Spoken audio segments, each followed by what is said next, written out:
nagaa maatiiwwan Abdii Fiiziksii Akaadaamii akkam jirtu nagaa keessanii fayyaa keessanii ani nagaa kiyya. Egaa har'a immoo fiiziksii kutaa 12 boqonnaa lammaffaa kutaa 8ffaa waa'ee Newton's Law of Universal Gravitation seera gravity waliigalaa Newton qabadee dhiyaadhaan jira jechuudha. Kanaaf isinis sanachaaf keessummaa taanaan subscribe gochuudhaan maatii taatan viidiyoo like share gochuudhaan hiriyoota keessanii fi barattoota Oromiyaa guutuu bira akka dhaqqabuuf gahee keessan baadhaa. Akkasumas caalmatti na deeggaruu barbaadan yommuu viidiyoo kiyya ilaaltan VPN banachuu hin dagatinaa. Maatiriyaaloon barnoota garaagaraa argachuu barbaadan immoo chaanaalii telegiraama kiyyaa Abdii Fiiziksii Akaadaamii join gochuu hin dagatinaa. Akkasumas waliif qooduu hin dagatinaa. Giruupiin illee jira. Achi keessatti illee wantoota garaagaraa argachuu dandeessu jechuudha. Amma kallattumaan gara barnoota keenyatti kan seennu ta'a. Planets orbit the sun. Egaa plaanetoonni aduutti marsu jechuudha. Egaa kun beekamaadha. Kutaa darbe keessatti waa'ee hawaasni yookiin immoo namoonni ilaalcha hawaadhaaf qaban ilaalaa turre jechuudha. Jalqaba giddugallee hawaa kana lafadha jedhamee yaadamaa ture yookiin immoo geocentric modelii ilaalaa turre. Akkasuma immoo geocentric modelii irraa gara heliocentric modelitti yommuu dhufu centriin hawaa kana yookiin immoo galaksii keenya keessatti plaanetoonni aduutti akka marsan bira ga'amee jira jechuudha. If we look further, we see almost unimaginable numbers of stars, galaxies, and other celestial objects orbiting one another and interacting through gravity. Egaa fageessine yoo ilaalle hawaa keenya keessa urjiiwwan lakkoofsi isaanii hin yaadamne yookiin immoo baay'ee ta'antu jiru jechuudha. Akkasumas gaalaksiiwwan hedduutu jiru jechuudha. Galaksii keenya Milky Way dabalatee jechuudha. And also other celestial objects akkasumas immoo qaamoleewwan hawaa garaagaraa kanneen walirra marsan orbiting one another and interacting through gravity. Akkasuma immoo giraafitiitiin kan walirratti dhiibbaa gaggeessan yookiin immoo siistamni isaanii hojjetu hedduudha jechuudha. So hawaan keenya kun urjiiwwan baay'een isaanii hedduu ta'e gaalaksiiwwan hedduu akkasumas immoo qaamoleewwan hawaa garaagaraa wal irra marsan fakkeenyaaf lafti aduutti marsitii addeessi immoo lafatti marsaa akkasuma pilaanetoonni hedduun jiru gaalaksiiwwan hedduun jiru urjiiwwan akka aduu immoo hedduun isaanii ni jiru jechuudha. Isaan kunniin immoo seerri kun kan hojjetu walitti marsuun kun kan bulu yookiin gavarni kan ta'u giraafitiidhaani jechuudha yookiin immoo humna harkisaatiin jechuudha. All these motions are governed by gravitational force. Sochiiwwan kunneen sochiiwwan plaanetoonni urjiiwwan isaanitti marsan gaalaksiiwwan garaa akkasumas immoo qaamoleen hawaa garaagaraa sochiin isaan gaggeessan kun hundi eenyuun bula jechuudha. Gravitational force yookiin immoo humna wal harkisaa kan jedhamu kanaan kan buludha jechuudha. Galileo Galilei pointed out that heavy and light objects fall toward the earth at the same rate so long as air distance is the same for it. Egaa Galileo Galileen maal prove nu godhe jechuudha.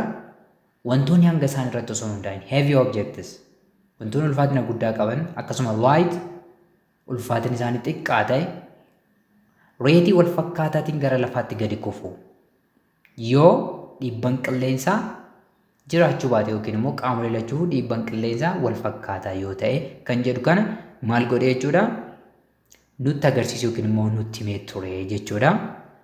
But it took Sir Isaac Newton to realize that this force of attraction between masses is universal. Garuu humni harkisaa kun yookiin humni harkisaa wantoota gidduu jiru kun sababa wantoonni fakkeenyaaf appiliin tokko naannoo lafaa irratti sababni inni lafatti gadi kufuuf humni kun kan waliigalaa ta'uu hawaa keessatti dhaabbataa ta'uu kan adda baase eenyudha? Sir Isaac Newton jechuudha. Newton proved that the force that causes, for example, an apple to fall toward the ground is the same for that causes the moon to fall around or orbit the earth. Egaa Newton maal godhe jechuudha? Humni appiliin tokko gara lafaatti akka gadi kufu taasisu humna addeessi akka lafatti yookiin immoo orbitii isaarra lafatti naanna'uu sababa ta'uuf tokko kan jedhu maal godhe jechuudha mirkaneesse jechuudha. Humni appilii gara lafaatti gadi kuffisu humna addeessi lafatti akka marsitu taasisu wal fakkaatina qabaachuu nama mirkaneessedha jechuudha. Saayintistii mirkaneessedha jechuudha. Newton. This universal force also acts between the earth and the sun. Humni waliigalaa kun humni harkisaa waliigalaa kun lafaa fi aduu gidduutti illee ni gaggeeffama jechuudha. Or any other star and its satellites each attracts the other. Humni kun also acts between the earth and the sun.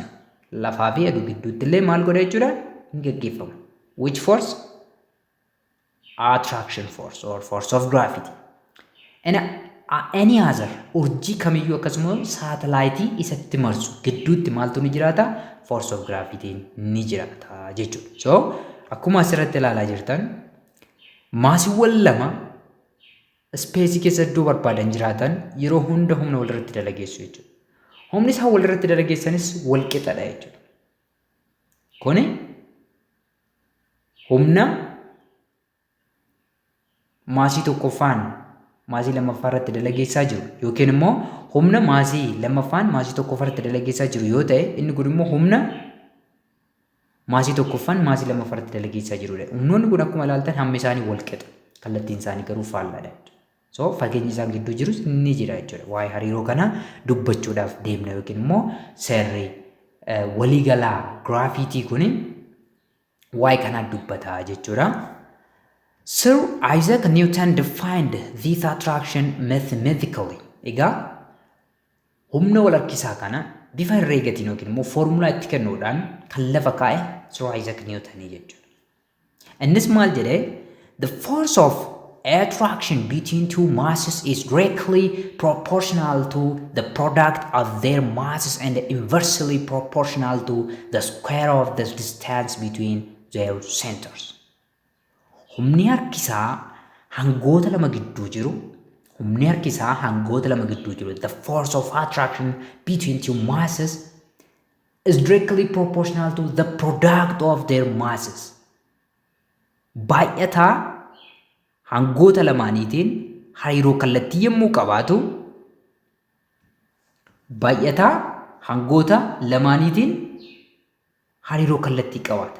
directly proportional to the product of two masses. The product of their masses. Baay'ataa hangoota lamaaniitiin hariiroo kallattii. And inversely proportional to the square of the distance between their centers. Asitti of eeggannoo gochuu qabdu jechuudha. Hariiroon kun maal jedha? The force of attraction between two masses. Humni harkisaa hangoota lama gidduu jiru. Hangoonni keenya lamaan M1 fi M2 kana yoo ta'an baay'ataa hanga lamaan kanaatiin hariiroo kallattii qabaata. Maaltu? Gravitational force or the force of attraction between two masses. And it has inversely proportional with the square of the distance between their centers.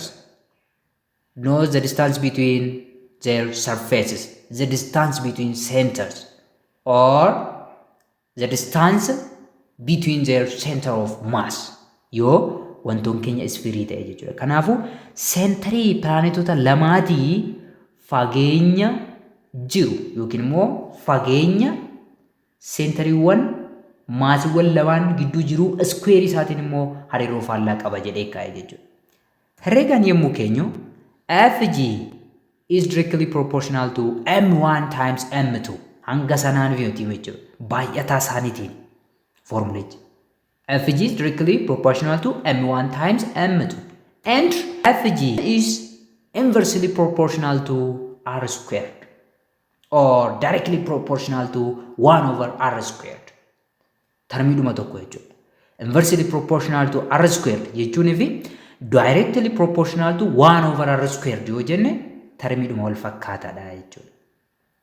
Egaa proportionalitiin yoo jiraate yeroo hunda konstantiin jira jechuudha. Fiiziksii keessatti jalqaba maalirraa kana proportionality irraa kana hariiroo isaa walii qabanirra. Proportionality irraa immoo konstantiin tokko jira jechuudha. Egaa konstantoonni fiiziksii keessatti baay'ee baratamoodha, baay'ees murteessoodha jechuudha. So isa kana immoo wal qixaatti yommuu jijjiirru Fg equals gravitational constant times m1 times m2 divided by r squared ta'a jechuudha.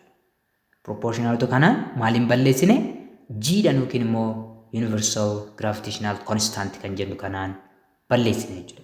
Egaa inni kun baay'ee murteessaa kan ta'edha jechuudha. Where g is constant, g keenya constant yoo ta'e yookiin immoo proportionality keenya kan hima wal qixaatiin ittiin bakka buusnu yoo ta'e n is called the universal gravitation constant. Egaa g capitaliin kun universal gravitational constant jedhama jechuudha. And also m1 is the first mass. M1 in maasii tokkoffaa yoo ta'e fakkeenyaaf pilaaneetii kana qabna yoo ta'e M1 keenya isa kana ta'a jechuudha. And M2 is the second mass. Yes, hawaa keessa waan jiru the second mass. Wanta kamiyyuu ta'uu danda'a jechuudha. And R is the distance between the centers of two masses. R'n keenya fageenya seenterii maasiiwwan lama gidduu jiru jechuudha. Seenterii isaanirraa not from their surface. Surface isaanirraa yookiin immoo dirra isaanirraa osoo hin ta'in R'n kun kan safaramu from their centers. Isa kana yoo ta'edha jechuudha. So Fg'n akkuma beekamu maal jecha gravitational force or force of gravity dha jechuudha. Humnoonni kun qaamolee lachuu humna wal fakkaataa hammi isaa wal fakkaataa ta'e walirratti dalageessu jechuudha. Egaa iddoo kanatti wanti beekuu qabdan kitaaboleen tokko tokko iddoo kanatti negatiiva kaa'u jechuudha. Negatiiva kaa'u. Maal jedhu Fg equals negative g m1 m2 over r square jedhu. Negatiivin kun iddoo kanatti kan agarsiistu egaa waa'ee seera Columbus yoo yaadattan seera Columbus irratti the force between charges are k into q1 times q2 over r squared, the distance between them. Yes, iddoo sanatti if the value of k times q1 times q2 over r squared is positive, the type of force is repulsive force. Positive yoo ta'e repulsive force yookiin immoo humna wal dhiibuu ta'uu nutti agarsiisa jechuudha. And if it is negative, it indicates the force is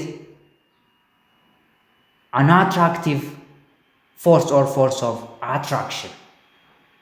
Yoo negative ta'e humni sun humna wal harkisuu ta'u. So gravitational force is always an attractive or the force of attraction. Yeroo hunda humna wal harkisuuti malee humna wal dhiibuu miti jechuudha. So negative iddoo kanatti argitan hiika biraan qabu humni kun yeroo hunda humna wal harkisuu ta'uu agarsiisa jechuudha.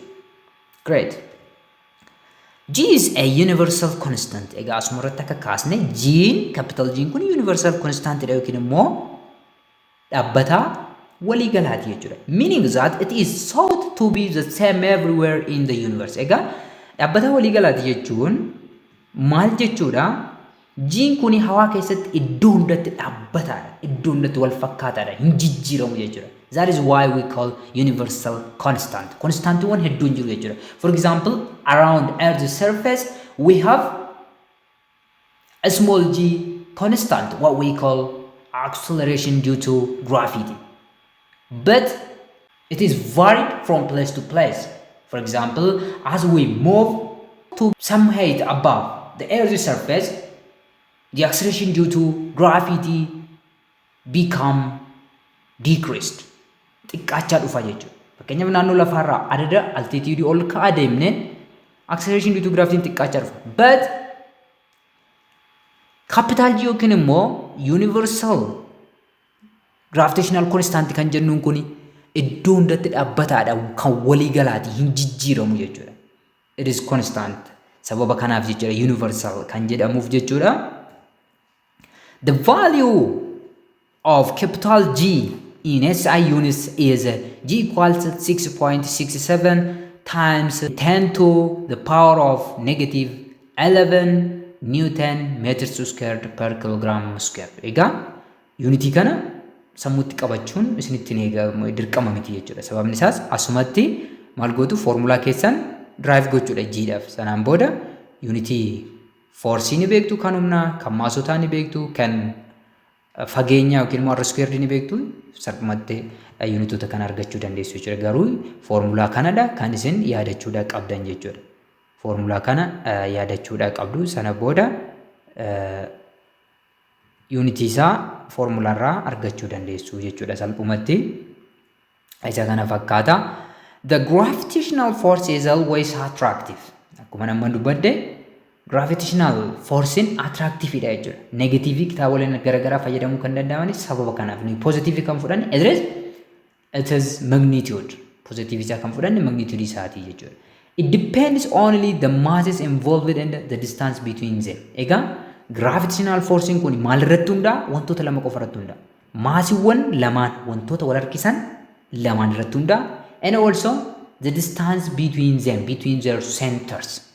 Fageenya centerii maasota san lamaan gidduu jirattu hundaa jechuudha. Gravitational force depends only on two quantities. The first one is the masses of the two celestial bodies. And also the second one is the distance between their centers. So, maasonni kun lamaan yoo jiraatan humni harkisaa gidduu isaanii jiru hangoota kana lamaanii fi fageenya centerii isaan lamaan gidduu jirattu hundaa jechuudha.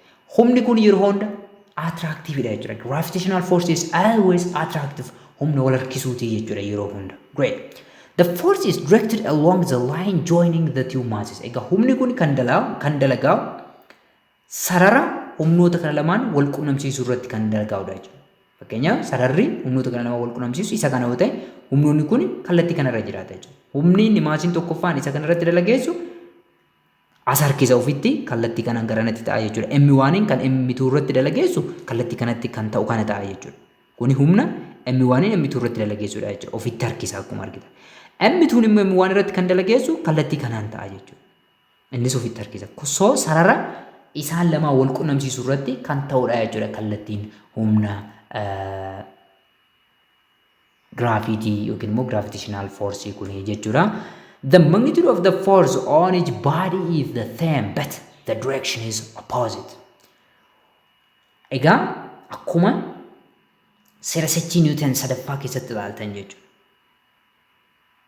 Action and reaction force akkuma ilaaltan humni maasiiwwan lamaan kun lamaan wal irratti dalageessan magnitudiin isaa wal fakkaata. The magnitude of the force on each body is the same wal fakkaataadha. But the direction is opposite. Directioniin garuu yookiin immoo kallattiin faallaadha jechuudha. Inni kun ofitti harkisa, inni kunis ofitti harkisa, so kallattiin isaanii faallaadha jechuudha.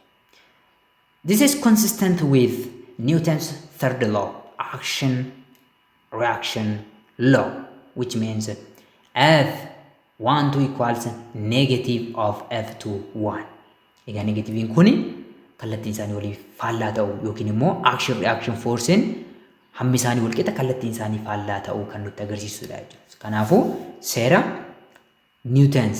sochii Newton isa sadaffaas maal godha jechuudha. Isaaf illee ni hojjeta yookiin isa wajjin illee kan wal simudha jechuudha.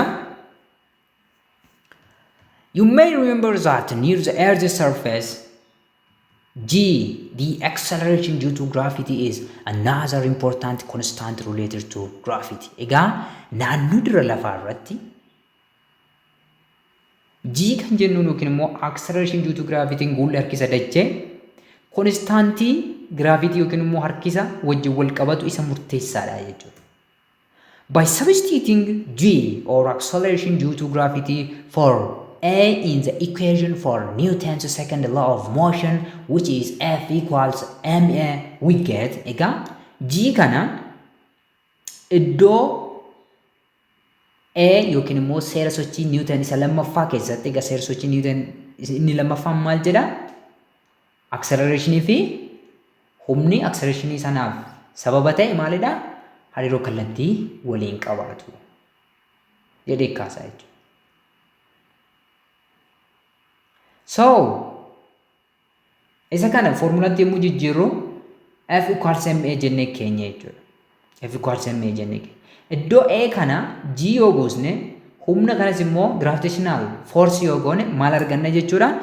Fg equals mg arganna jechuudha. Gravitational force equals to mg arganna jechuudha. This is the gravitational force on an object near the Earth's surface of the Earth by the Earth. You see?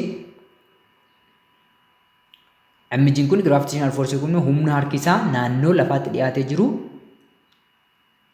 lafaan maalitti kan dalagaa object sanarratti kan dalagaa'udha jechuudha. If m is the mass of the object isa kan argannaa jechuudha. Combining this with the equation for universal gravitation force gives egaa equation kana immoo universal gravitation wajjin wal qixxeessine Fg'n lachuu Fg'n sila nu argannes maalidha gravitational force dha. Inni kunis gravitational force dha yookiin immoo weight of an object dha jechuudha. Isaan lamaan immoo wal qixxeessinu mg equals Fg arganna jechuudha. Which equals g m over r squared. Egaa kunis yoo mg fi Fg kana gidduudha baasuudhaan mg fi universal gravitation equation wal qixxeessinu mg equals g m over r squared, where g is gravitational constant.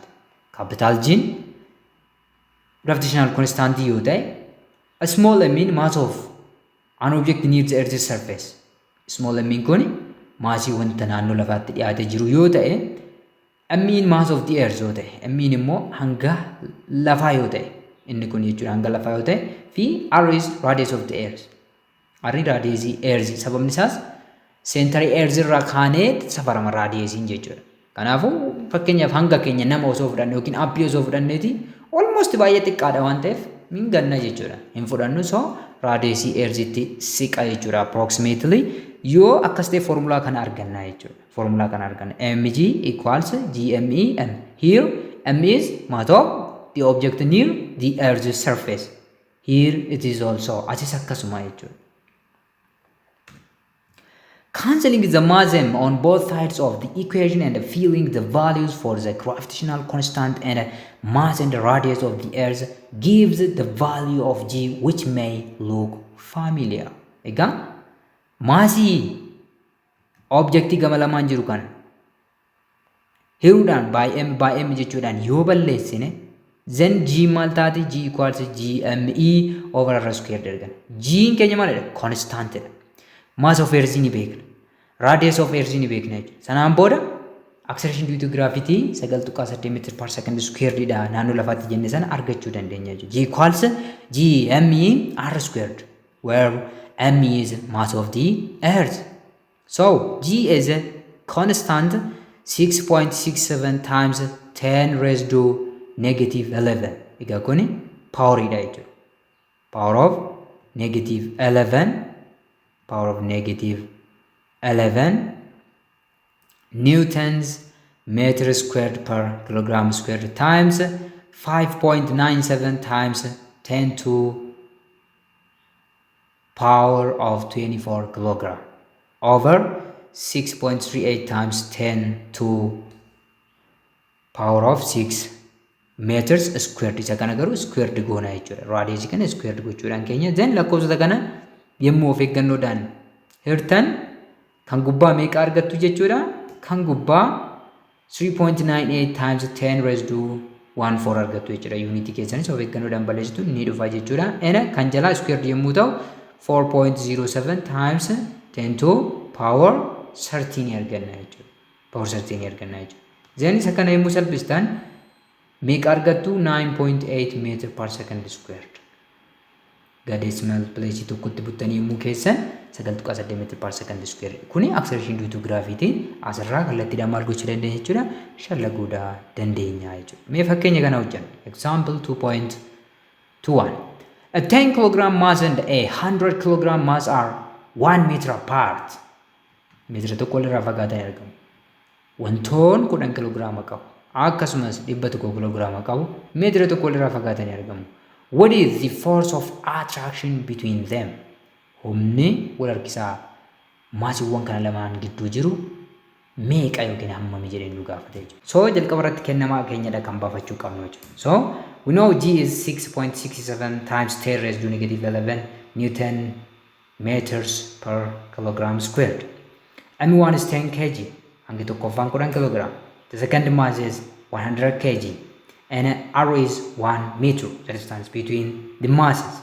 The required one is Fg, force of gravity, or the attraction force between the two masses. Solution: from Newton's universal gravitational law, we know that Fg equals the capital G, or universal constant, times mass 1 times mass 2 divided by the distance between them squared.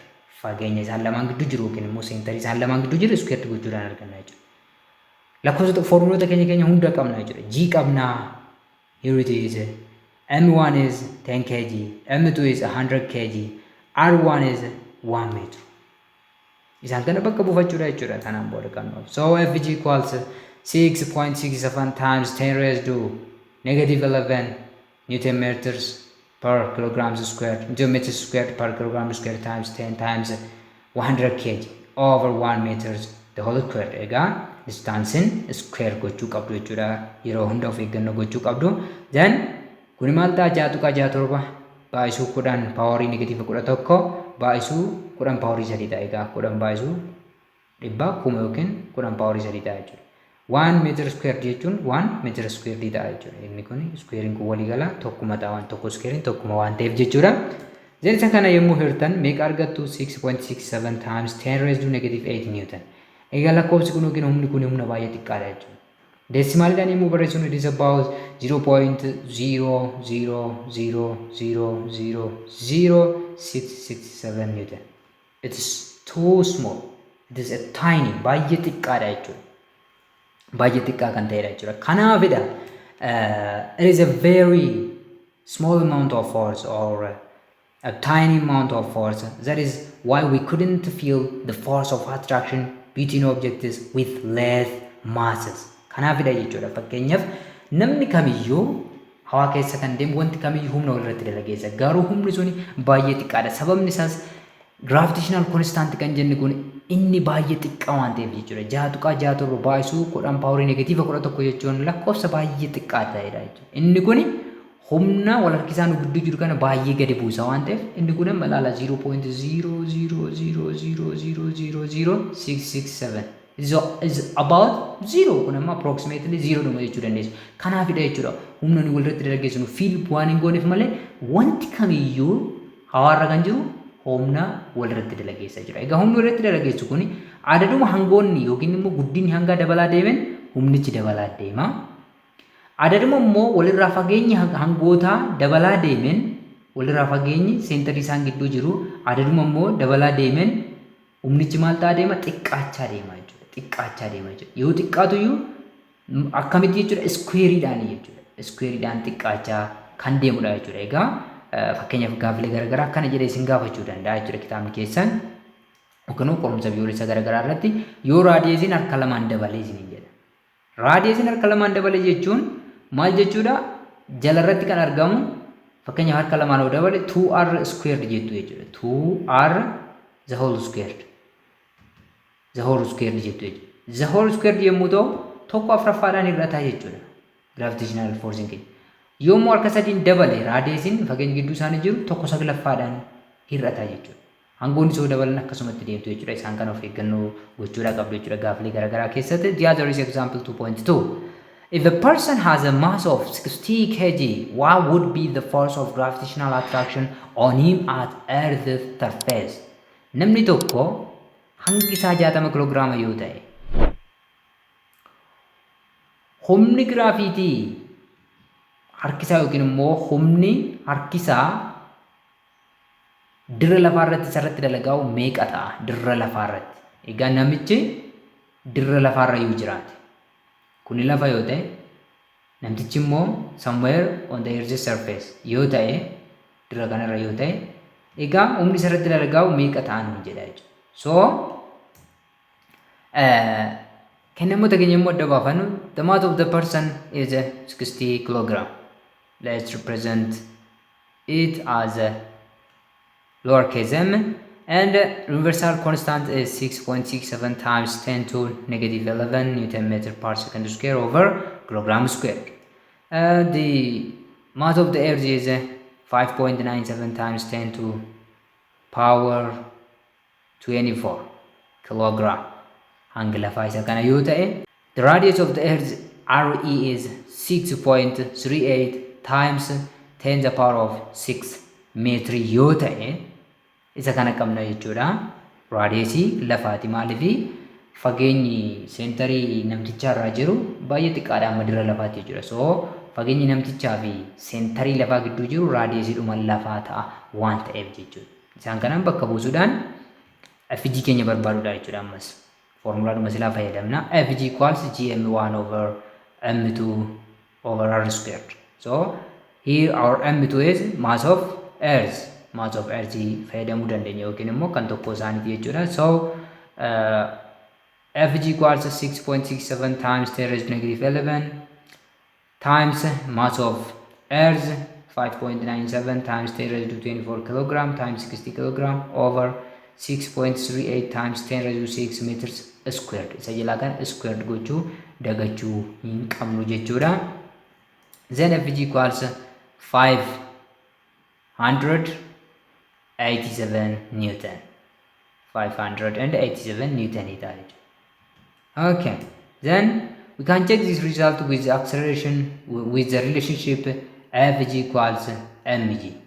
Egaa Fg'n walqixa mg dha jennee sila ilaallee irra jechuudha. Isaan immoo bakka buusuudhaan maasii objektii qabna yookiin immoo maasii namticha sanaa qabna. Here it is 60 kilogram and we know acceleration due to gravity around the earth's surface it is about 9.8 meters per second squared. So when we multiply the mass of a person hanga namticha with the acceleration due to gravity around earth's surface 9.8 meters per second squared, isaan kana lamaan yommuu baay'isnu we will find about 588 Newton. Egaa naannoo 588 asitti 587 asitti 588 almost wal qixadha jechuudha. Kanaafidha amma FG'n formula lamaan iyyuu argannu wal qixadha jechuudha. The other is centripetal force. Egaa waa'ee circular motion ni yaadattu ta'e waa'ee centripetal force yookiin immoo humna gara gidduu ni yaadattu jechuudha. Isa kana fayyadamneet Kepler's third law, Newton's law of universal gravitation drive gochuu dandeenya yookiin immoo irraa argachuu dandeenya jechuudha. Kanaafidha seera Kepler's sadaffaa sana kan xumure lakkoofsatti kan jijjiire yeroo darbe kutaa darbe keessatti ni yaadattu yoo ta'e Newton jennee turre jechuudha. So isa sana kutaa kana keessatti mirkaneessinaa jechuudha. It is possible to drive Kepler's third law from Newton's law of universal gravitation. Seera Kepler's isa sadaffaa seera waliigalaa gravity Newton irraa drive gochuu yookiin immoo irraa baasuu ni dandeenya jechuudha. A force that pulls an object towards the center of a circle is called centripetal force. Humni wanta tokko objectii circular motion gaggeessu tokko yookiin orbitii isaarra naannoo tokko gara gidduutti harkisu tokko maal jedhama? Centripetal force jedhama jechuudha. So fakkeenyaaf isheen kun aduu yoo taate yookiin immoo seentariin kun aduu yoo ta'e wantoon tokko immoo orbitii isaarra lafaa jennu bifa kanaan itti marsiti yoo ta'e humni gara gidduutti wantoon kun akka asirra marfatu harkisuudhaan taasisu kun centripetal force humna gara gidduu jedhama jechuudha. Velocity'n wanti kun velocity'n tangential kun linear velocity'n isaa maal ta'a? Tangential velocity jedhama jechuudha. Velocity wanti kun qabaatudha jechuudha linear isaa. The source for the centripetal force in the solar system is the gravitational force of the sun. Sababni centripetal force sirna soolaarii keenya maalidha jechuudha? Humna gara gidduu aduurraa maddu jechuudha. Humna gara gidduu aduurraa maddu. Egaa aduun plaanetoota hunda maal gooti jechuudha? Humna irratti dalageessitu. Humna ishiin irratti dalageessitu kunis maal jedhama? Centripetal force jedhama. Humna gara gidduu gara seentarii ishiitti harkifti jechuudha wantoota hunda. Egaa akkamitti gara aduu kanatti maaliif hin kufanii plaanetoonni hunduun kan jedhu immoo ni ilaalanii deebisna jechuudha. Without the centripetal force from the sun, the planets would travel in a straight line. Osoo centripetal forcein kun aduurraa plaanetoota irratti hin dalageeffamu ta'eeti plaanetoonni daandii sirrii qabatanii deemu ture jechuudha. Fakkeenya pilaanetiin kun al tokko asiin deemuu erga jalqabe hin dhaabbatu.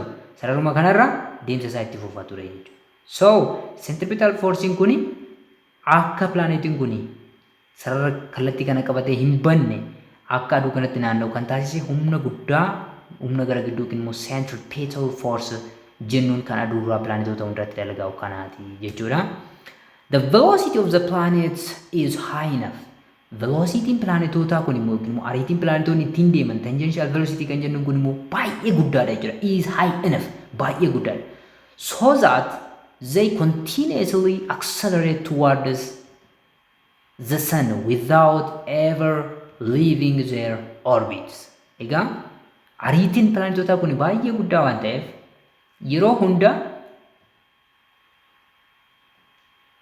naannawa aduutti accelerate yookiin immoo guulaa deemu kallattii jijjiirrachaa deemu waan ta'eef itti fufiinsaan guulaa deemu jechuudha. With ever leaving the orbit. Their orbit isaanii osoo hin gallakkisiin akka itti guulan yookiin itti naannan. Sababni guula isaanii maaliif jechuudha? Kallattii waan jijjiiratan akkasumas immoo egaa yeroo darbee ilaalleerra yeroo hunda ariitii wal fakkaataatiin pilaanetoonni akka hin deemne isinitti himeera jechuudha. Yeroo irraa fagaatan saffisa xiqqaa qabaatu, yeroo immoo aduutti dhiyaatan saffisa olaanaa qabaatu jechuudha. Garuu itti fufiinsaan guulu jechuudha. It is for this reason that the planet do not fall into the sun from it is a strong gravitational force of attraction. Sababni pilaanetoonni gara aduutti hin kufneef sababa aduun humna giraavitii guddaa irratti dalageessuun gara aduutti hin kufneef maaliif jechuudha? Velocitiin isaanii haayina fi waan ta'eef yookiin immoo baay'ee guddaa waan ta'eefidha jechuudha. Sababa kanaaf orbitii isaanii qabatanii yeroo hunda velocitii isaanii guddaa kana qabatanii aduutti naannessaa jiraatu jechuudha. Applying Newton's second law of motion to circular motion gives an expression for centripetal force. Egaa seera sochii Newton isa lammaffaa circular motion keessatti yookiin immoo sochii daandii marfataa keessatti hojiirra yoo oolchine centripetal force argachuu dandeenya jechuudha. So centripetal force equals MAC. Egaa if AC is centripetal acceleration, but we know that AC equals V squared over R. AC yookiin immoo centripetal acceleration kan jennuun kun immoo V squared over R dha jechuudha. Egaa waan centripetal acceleration yoo isinitti bitaachee waa'ee circular motion kutaa darbe keessatti barattan deebitanii ilaaluu qabdu jechuudha. Isa kana waan ta'eef iddoo AC V square over R yoo bakka buusnu F is equals mv square over R. Maasiin kun yoo maasii maal ta'e maasii pilaanetii yoo ta'e waa'ee pilaanetii dubbachaa jirra waan ta'eef jechuudha. So centripetal acceleration bifa kanaan arganna jechuudha. Centripetal acceleration is equals to mv squared or mac ta'a jechuudha. Where Fc is centripetal force from the sun, Fc keenya humna gara gidduu aduurraa pilaanetii irratti dalageeffamoo ta'e, V is the tangential speed of the planet, V keenya tangential velocity yookiin immoo speedii yoo ta'e, R is the radius of the orbit. Egaa R'n radius orbit yookiin immoo fageenya century planetii fi century aduu gidduu jiru yoo ta'e, and M is mass of the planet. M immoo maasii pilaanetii aduutti marsuu keenya yoo ta'e, humni gara gidduu yookiin immoo humni harki isaa aduun pilaanetii irratti dalageessu isa kana ta'uu nutti agarsiisa jechuudha. The gravitational attraction of the sun provides the centripetal force needed to keep planets in orbit around the sun. Egaa gravitational force dha jechuudha yookiin immoo humna harki isaa aduurraa dalageeffamu kanatu maalluu kenna centripetal force humna gara gidduu pilaanetiin akka orbitii irra aduutti naanna'u taasisu kana kenna. And to gravitational attraction from the sun since it has a bigger mass hanga baay'ee guddaa ta'e waan qabuuf jechuudha.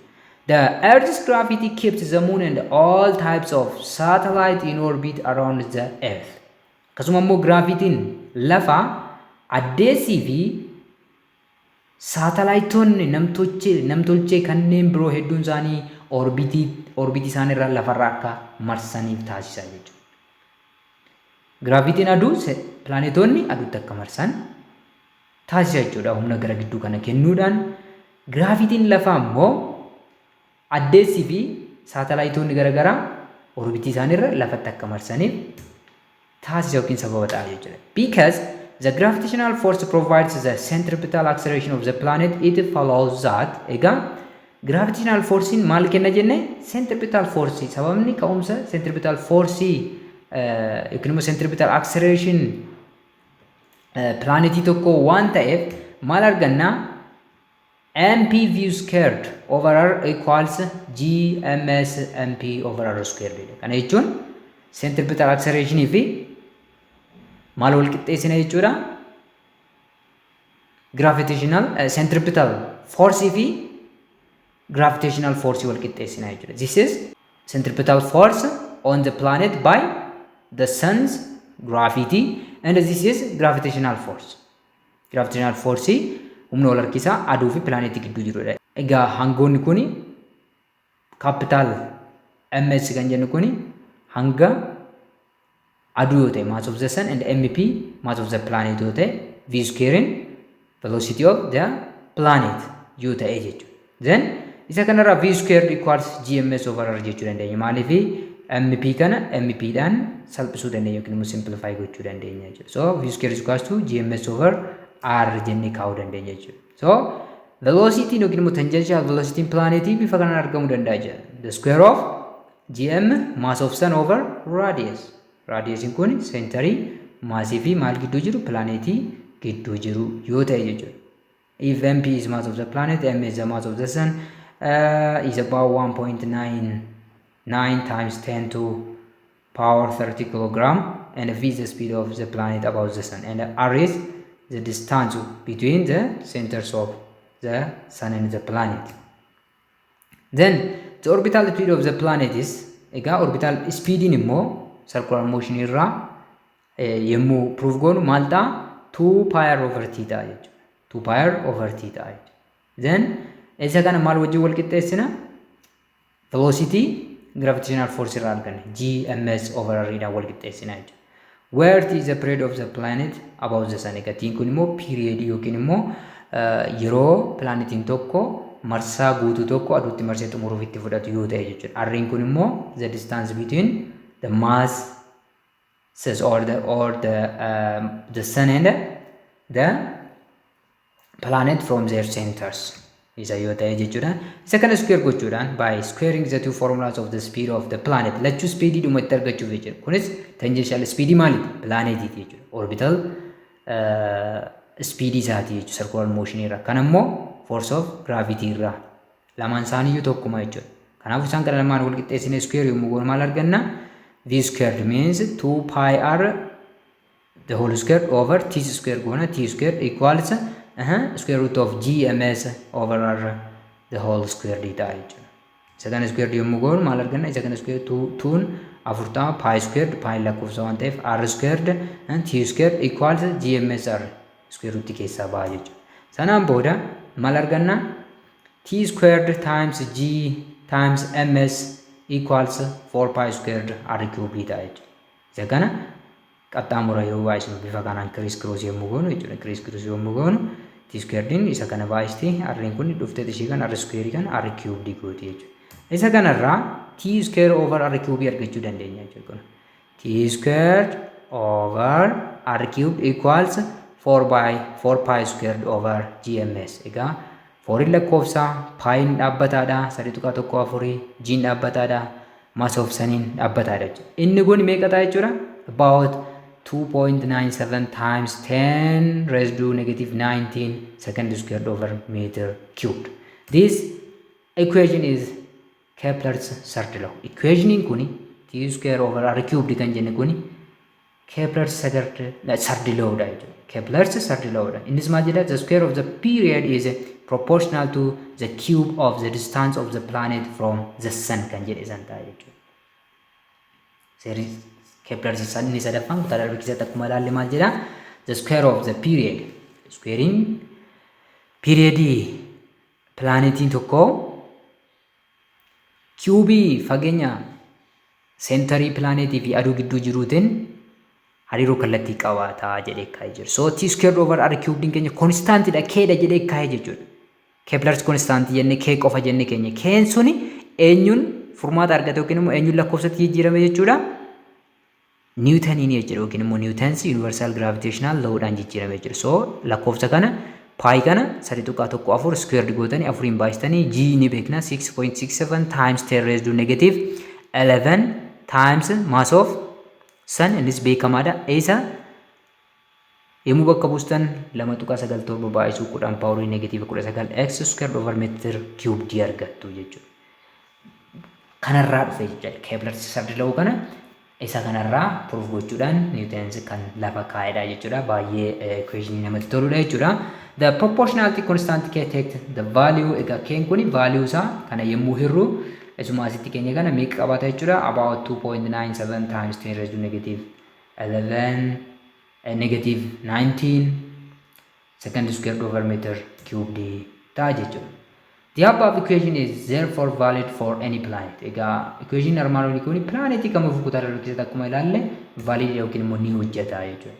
If we were to consider the orbit of a satellite such as the moon about the earth, the constant would have a different value with the sun's mass replaced by the earth's mass. That is 4 pi squared over GME if ME is mass of the earth. Egaa constantiin kun yookiin immoo K kan jenne suni sanii yoo fudhanneedha dhaabbataa kan ta'u plaanetota hundaaf dhaabbataadha.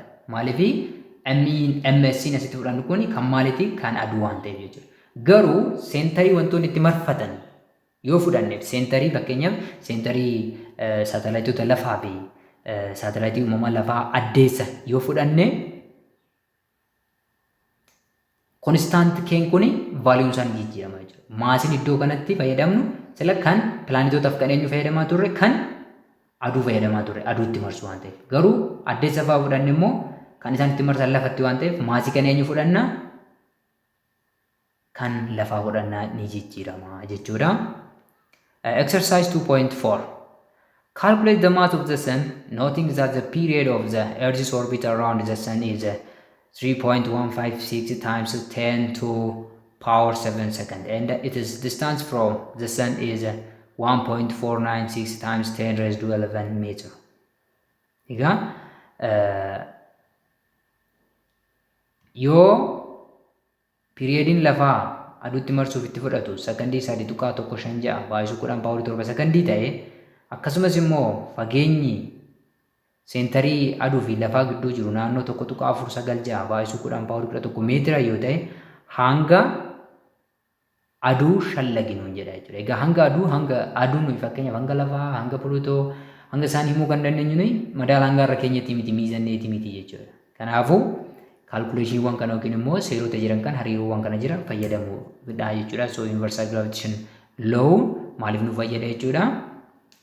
Hanga celestial body gurguddoollee shallaguuf nu gargaara jechuudha. So giivaniin keenya jiin keenya beekamaadha. Is about 6.67 times 10 raised to negative 11 Newton meter squared per kilogram squared dha jechuudha. And TE, this is the orbital period of the Earth is 3.156 times 10 to 7 second dha jechuudha. And R is radius or the distance between the sun and the earth from their centers is 1.496 times 10 raised to 11 meter. The required one is the mass of the sun, ms. Solution: we know that the mass of the sun can be calculated using Kepler's third law. Egaa seera Kepler's sadaffaa fayyadamuudhaan maal gochuu dandeenya jechuudha? Hanga aduu shallaguu dandeenya. Egaa seera kanas maalirraa derive kan goone Newton's law of gravitation irraa derive kan goone jechuudha. Innis maal jedha? T squared over R cubed equals 4 pi squared over G ms jedha jechuudha. Kana criss cross yoo goonu akkuma silaa criss cross yoo goonu T squared G ms equals 4 pi squared R cubed arganna jechuudha. Then we can barbaadaa jirru amma eenyuufidha? ms qofa jechuudha. So over T squared G jenna jechuudha. Over asumatti over isa kana over T squared G yoo jenne asis T squared G yoo jenne inni kun ni bada gamatti maal arganna? ms equals to 4 pi squared R cubed over T squared times G arganna jechuudha. Lakkoofsota kana bakka buusudha. 4 times pi jechuun is 3.14 squared. Pi ni squared ta'uu qabdi jechuudha of eeggannoodhaan. Afur hin taatu times 1.496 the distance between the sun and the earth from their centers is this one times 10 raised to 11 meter cube. Inni kun immoo arriin kun maanta cube ta'uu qaba jechuudha. Then over tiin meeqa jenne 3.156 times 10 raised to 7 second guutummaa isaa squared goona jechuudha. Egaa squared kun iddoo kana galuu qabdi jechuudha. Guutummaa isheetu squared ta'a waan ta'eef times 6.67 times 10 raised to negative 11 Newton meter squared per kilogram squared. Egaa squared tuni hammattuun kun iddoo kana galuudha qabdi jechuudha. Hunduma isaatu squared ta'a waan ta'eef ganaa squared goona waan ta'eef jechuudha. Periodis sanaan booda formulaa kana irra deebiidhaan yommuu barreeffannu egaa squared kun bifa kanaan ta'uu qabdi isiniin jedheera. Inni gubbaa paayin squared yommuu ta'u isa kana ta'a 9.8596 ta'a. Inni sun immoo cubed yommuu ta'u 3.3448 times 10 raised to 33 ta'a jechuudha. 10 raised to 33 ta'a. Meter cubed dha jechuudha. Meter cubed ta'a. So over inni kunis squared yommuu ta'u 9.96 times 10 raised to 14 second squared ta'a jechuudha. Iddoo kanatti times 6.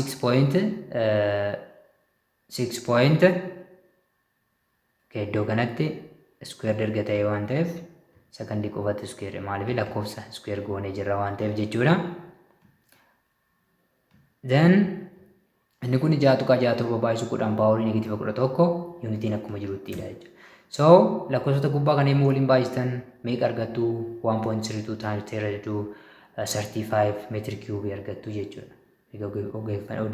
Of eeggannoodhaan baay'isuudhaan qabdu jechuudha.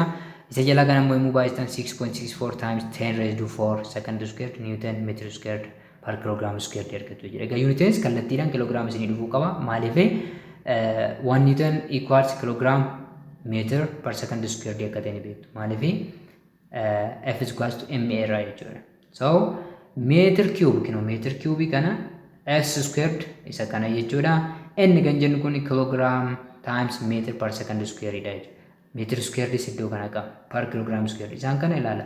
Meter cube maal goona asis meter times meter squared meter cube ta'a jechuudha. So maal ta'a ni bada gubbaarratti hin tafa tokko tafa jechuudha. As immoo dhuftan as meeqa jira kilogram squared jira. Kilogramni tokko asumatti kilogiraama tokkoon salphachuu danda'a jechuudha. As second squared gubbaarra jira. As immoo second squared jalarra jira. Maaltu nu hafa 1 over kg.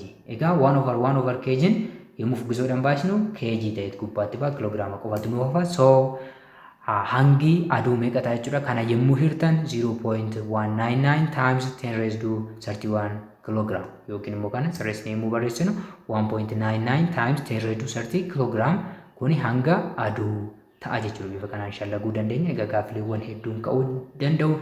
Giraafitiin isin gaafachuu danda'a. Baay'ee salphaadha jechuudha. Vaaliiwwan keessan ilaaltanii FG fi giraafiin FG fi product of mass maal fakkaata?